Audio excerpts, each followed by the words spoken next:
লা খায়রা ফি আইশি ইমরিইন লাম ইয়াকুন লাহু মিনাল্লাহি ফি দারিল করারি নাসিবু।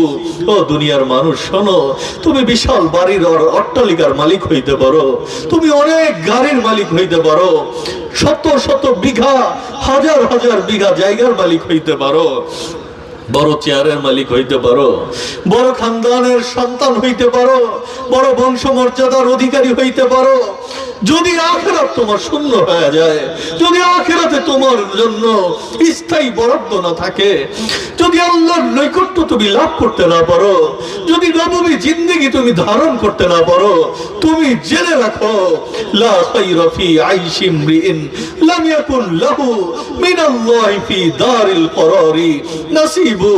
ওই ব্যক্তির জীবনের মধ্যে কোনো কল্যাণ নাই, তোমার জীবনে কোনো কল্যাণ নাই, যদি তোমার জীবন আখিরাত ওয়ালা না হয়।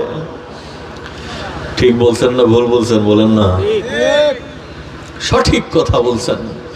ফাইন তুআজিবিদ দুনিয়া উনাসা, দুনিয়া তোমাকে মাতাল করবে, এটাই স্বাভাবিক।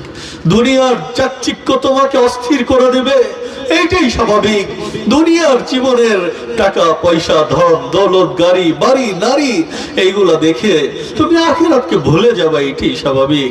কিন্তু তুমি জেনে রাখো, যদি তুমি প্রকৃত বীর পুরুষ হয়ে যাও, যদি তুমি প্রকৃত নবীর উম্মত হইতে পারো, তাহলে তোমার সামনে তো এইটাও থাকবে, ফাইন্নাহা মাতাউন কলিল। দুনিয়ার জীবনে কয় হাজার বছর বাঁচবেন? 1000 বছর বাঁচছে, নজির আছে আপনাদের সামনে। 500 বছর, এইখানে যারা আছে 100 বছরের কেউ নাই। আল্লাহর নবী বলেন ফাইন্নাহা মাতাউন কলিল। আল্লাহর নবীর এই উম্মত বলেন ফাইন্নাহা মাতাউন, হাদিসেও আছে, একই কথাই আছে, ফাইন্নাহা মাতাউন কলিল ওয়াজ জাওয়ালু করিব। যে দেখো, দুনিয়া তোমাকে মাতাল করতে পারে, কিন্তু তুমি জেনে রাখো দুনিয়ার জীবন বড় সামান্য, এত সামান্য, এত সামান্য, বরফের মতো।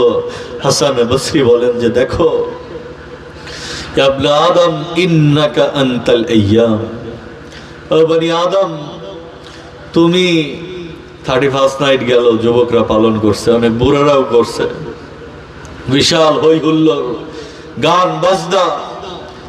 আল্লাহ মাফ করেন, শিক্ষা প্রতিষ্ঠানগুলো তো এমন নষ্ট হওয়ার হয়েছে, স্কুলগুলোর মধ্যে স্পোর্টস চলতেছে, আসার সময় দেখলাম স্পোর্টস দিনের বেলা শেষ, এখন নাচানাচি শেষ হয় নাই, চলতেছে নাচানাচি। সিস্টেম এমন হয়ে গেছে, মুসলমানের দেশ, স্পোর্টস হইলে সাংস্কৃতিক অনুষ্ঠান হইতে হবে।